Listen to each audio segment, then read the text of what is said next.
আসসালামু আলাইকুম প্রিয় এসএসসি 27 ব্যাচের স্টুডেন্টরা। তো তোমাদের পরীক্ষার হাতে মাত্র 146 দিন বাকি, অর্থাৎ তোমাদের পরীক্ষা শুরু হবার 146 দিন তোমাদের কাছে রয়েছে।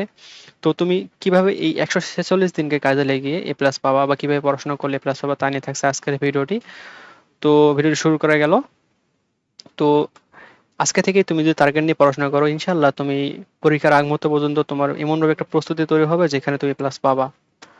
তো ভিডিও শুরু করার আগে তোমরা যারা আমাদের চ্যানেল নতুন তারা অবশ্যই চ্যানেল আমাদের সাবস্ক্রাইব করবা, এবং আমাদের ফেসবুক পেজে তুমি তোমার কোনো প্রশ্ন থাকলে তা জিজ্ঞেস করতে পারো, এবং ফেসবুক পেজের যে লিঙ্ক সেটা পিন কমেন্টে দেওয়া আছে, এবং চ্যানেলটি অবশ্যই সাবস্ক্রাইব করবা। তো দেখো, সবার প্রথমে ভয় পাওয়ার কিছু নেই। কারণ হচ্ছে এসএসসি পরীক্ষা 2027 শুরু হবে তোমাদের জানুয়ারি মাসে 2027 সালে, এবং এখনো তোমার হাতে প্রায় 146 দিন বাকি।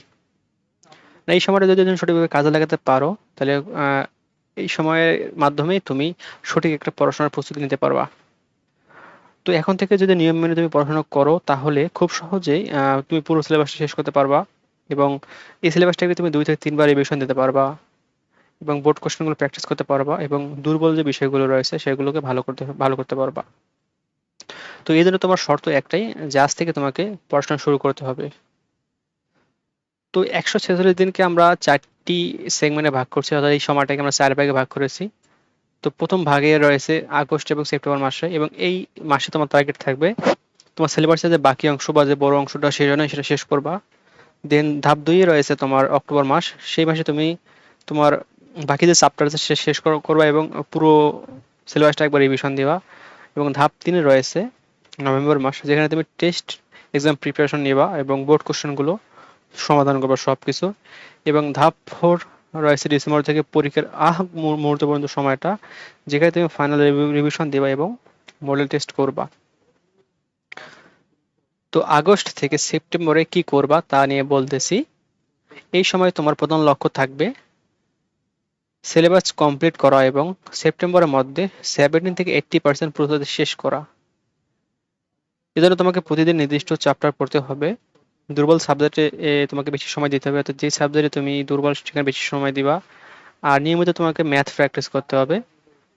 আর তোমার ফোকাস থাকবে আজকে যে চ্যাপ্টারটা শুরু করবে, আজকে সেই চ্যাপ্টারের সিকিউ এবং এমসিকিউ শেষ করে নিবা। আর বিশেষ করে ইংলিশ গ্রামার নিয়মিত প্র্যাকটিস করবা।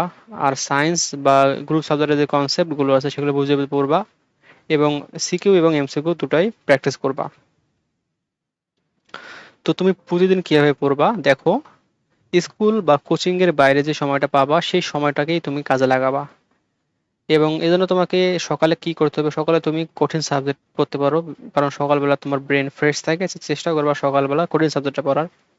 বিকালে স্কুলের পড়ার পাশাপাশি তোমার যে হোমওয়ার্ক আছে সেটা শেষ করবা, এবং সন্ধ্যায় তুমি তোমার সায়েন্স বা যে গ্রুপ সাবজেক্ট আছে সেই সাবজেক্টগুলো পড়বা, এবং রাতের বেলা বাংলা বা ইংরেজি পড়বা, এবং সারাদিনের যে পড়াটা সেটা একবার রিভিশন দিবা।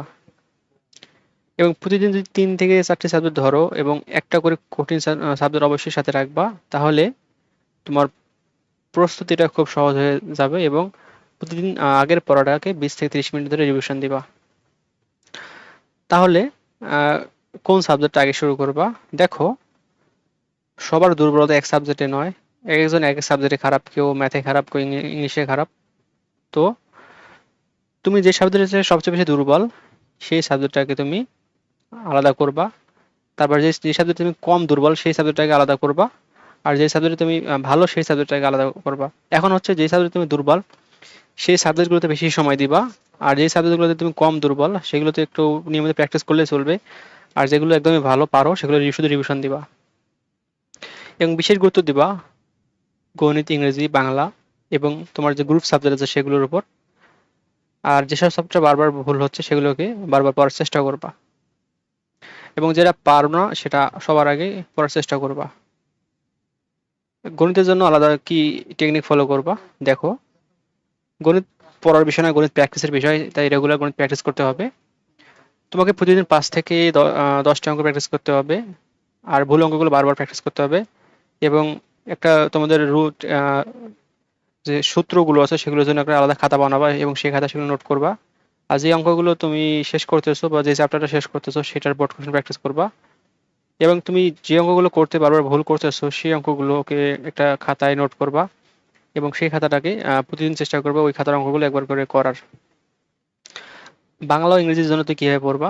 দেখো, বাংলার জন্য গদ্য কবিতা বুঝে বুঝে পড়তে হবে এবং সিকিউ লেখার প্র্যাকটিস করতে হবে। আর তোমাকে বাংলা দ্বিতীয় নিয়মিত প্র্যাকটিস অথবা এমসিকিউটা রেগুলার পড়তে হবে।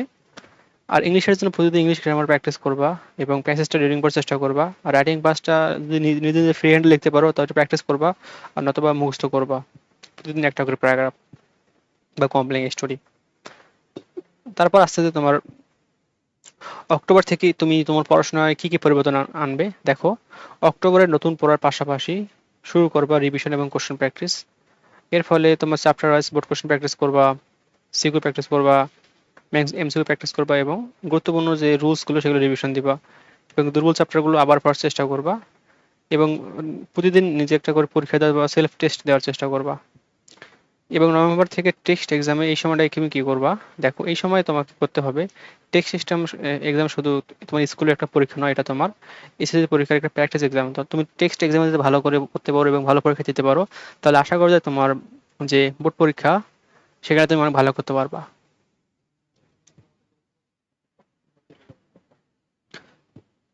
পুরো সিলেবাস রিভিশন দিবা এবং সময় ধরে পরীক্ষা দিবা এবং উত্তর লেখার গতি বাড়ানোর জন্য চেষ্টা করবে এই সময় এবং কোথায় ভুল হচ্ছে সেটা বের করবা এবং দুর্বল শব্দ সঠিক করে এবার ঠিক করে পড়বা। যদি তোমার রেজাল্ট খারাপ হয়ে থাকে তাহলে হতাশ না হয়ে তুমি ভুলগুলো ঠিক করবা। একটা জিনিস মনে রাখবা, টেস্ট এক্সাম আসলে পরীক্ষার আগে সবচেয়ে বড় একটা পরীক্ষার প্রস্তুতি। তো ডিসেম্বর থেকে ফাইনাল রিভিশন শুরু করবা। এই সময় তুমি ডিসেম্বরে নতুন কিছু না জমিয়ে তুমি এই মাসে শুধু রিভিশন দিবা, বিশেষ করে পুরো বই রিভিশন দিবা, গুরুত্বপূর্ণ এমসিকিউ রিভিশন দেবে এবং বোর্ড কোশ্চেনগুলো প্র্যাকটিস করবা, মডেল করতে দিবা এবং তোমার রুলস বা যেগুলো ফর্মুলা বা সূত্র আছে সেগুলো রিভিশন দিতে চেষ্টা করবা এবং যে ভুলের খাতাটা তৈরি করছো সেই খাতা থেকে বারবার রিভিশন করবা। এর ফলে তোমার প্রস্তুতিটা অনেক গোছালো হয়ে যাবে এবং এই সময় তুমি নতুন পড়ার চেয়ে পুরোনো পড়া বারবার রিভিশন দেবা, এটাই সবচেয়ে বেটার হবে। তো প্রতি সপ্তাহে একটা টার্গেট রাখবা, যে টার্গেটে তুমি প্রতি সপ্তাহে শুরুতে যেগুলো লিখে রাখবা এই সপ্তাহে কি কি পড়বা, কতটি চ্যাপ্টার শেষ করবা, কতটি ম্যাথ প্র্যাকটিস করবা, কোন গ্রামার টপিক শেষ করবা, কোন বোর্ড কোশ্চেন সলভ করবা বা কোন দুর্বল চ্যাপ্টারটা শেষ করবা। এবং সপ্তাহ শেষে তুমি তোমার পুরো সপ্তাহের প্রোগ্রেস চেক করবা যে এই সপ্তাহে তুমি যে টার্গেট নিতে সেটা পূরণ করতে পারছো কিনা। আর টার্গেট ছাড়া পড়লে সময় কোথায় চলে যাচ্ছে তা বুঝতে পারবে না, তো চেষ্টা করবা টার্গেট নিয়ে পড়বা এবং ছোট টার্গেট নিয়মিত চেক বড় প্রোগ্রেস। অর্থাৎ তুমি যদি নিয়মিত ছোট ছোট টার্গেট নিয়ে পড়াশোনা করো তাহলে দেখবা দিন শেষে একটা বড় প্রোগ্রেসে তুমি চলে গেছো। তো এ প্লাস পেতে সবচেয়ে যে ভুলগুলো তোমাকে এড়িয়ে চলতে হবে সেটা হচ্ছে শুধু রুটিন বানানো কিন্তু ফলো না করা। অর্থাৎ তুমি রুটিন বানিয়েছো কিন্তু রেগুলার কোনো পড়াশোনা করো নাই, তাহলে এই রুটিন দিয়ে কোনো কাজ হবে না। এবং সারাদিন একটা সাবজেক্ট পড়া, অনেকেই কি করে সারাদিন একটা সাবজেক্ট পড়ে, এটা না করে দিনের বিভিন্ন সময় বিভিন্ন সাবজেক্ট পড়া। তারপর কঠিন চ্যাপ্টার বাদ দাও। অনেকে ভাবতে যে এই চ্যাপ্টারটা কঠিন, এটা আমি পড়বো না, এটা এই ভুল করবো না, কারণ অনেক সময় সেই কঠিন সাবজেক্ট থেকে প্রশ্ন এসে থাকে। তারপর হচ্ছে ম্যাথ প্র্যাকটিস না করে, অনেকে শুধু ম্যাথ প্র্যাকটিস করে না। তো চেষ্টা করবা রেগুলার ম্যাথ প্র্যাকটিস করতে এবং শুধু সাজেশনের উপর নির্ভর থাকবা না, চেষ্টা করবা ভালো করে পড়াশোনা করার। তারপর হচ্ছে যে দেন আস্তে আস্তে রিভিশন না দেওয়া, অনেকে রিভিশন দেয় না, তো রেগুলার রিভিশন দিবা এবং মোবাইল অতিরিক্ত সময় দিবা না, এটা সবচেয়ে বড় ভুল, যে অনেকে অতিরিক্ত মোবাইলের সময় দেয়, এটা দিবা না। তারপর আস্তে আস্তে পরীক্ষা 1 মাস আগে সব পড়বো এমন ভাবা। দেখো, অনেক ভাবে পরীক্ষার আগে 1 মাস আগে সবকিছু পড়ে ফেলবো, ফাটাই ফেলবো, কিন্তু লাভ নাই। তুমি যদি রেগুলার অল্প অল্প করে পড়ো তাহলে দিন শেষে একটা বড় সিলেবাসে শেষ করতে পারবা। তো ধারাবাহিকভাবে যদি তুমি পড়াশোনা করো তাহলে পরীক্ষার আগে ভালো কিছু করতে পারবা। তো মোবাইল কন্ট্রোল করার সবচেয়ে বড় কিছু টেকনিক বলে দেবো। দেখো, 146 দিনের জন্য কিছু অভ্যাস তোমাকে পরিবর্তন করতে হবে। দেখো, পড়ার সময় নোটিফিকেশন অফ রাখবা মোবাইলের এবং অপ্রয়োজনীয় ফেসবুক, টিকটক ও শর্টস কমিয়ে দিবা অথবা এই অ্যাপগুলো আনইনস্টল করে দিবা এবং পড়ার টেবিলে তুমি মোবাইল রাখবা না, মোবাইল হাতের কাছ থেকে অনেক দূরে রাখবা। আর অনলাইন ক্লাসে হলে শুধুমাত্র প্রয়োজনীয় সময়টুকু মোবাইলে ব্যবহার করবা, বাকি সময় মোবাইল এড়িয়ে চলবা। তুমি যদি দৈনিক 2 ঘন্টা করে ফোন ব্যবহার করো তাহলে তুমি 146 দিনে 292 ঘন্টা ফোন ব্যবহার করতেছো। তুমি যদি এই 192 করে পড়াশোনা করো তাহলে অনেক টপিক শেষ করতে পারবা। তো খারাপ রেজাল্ট হলেও এখনো তোমার হাতে সুযোগ রয়েছে, কারণ প্রি টেস্ট বা ক্লাস টেস্ট খারাপ করছো এটা তোমার ফাইনাল রেজাল্ট নয়। তোমাকে হাতে এখনো সময় আছে। তো তোমার ভুলগুলো খুঁজে বের করবা এবং দুর্বল চ্যাপ্টারগুলো শেষ করবা, প্র্যাকটিস বাড়িয়ে নিজের রেজাল্ট পরিবর্তন করার চেষ্টা করবা।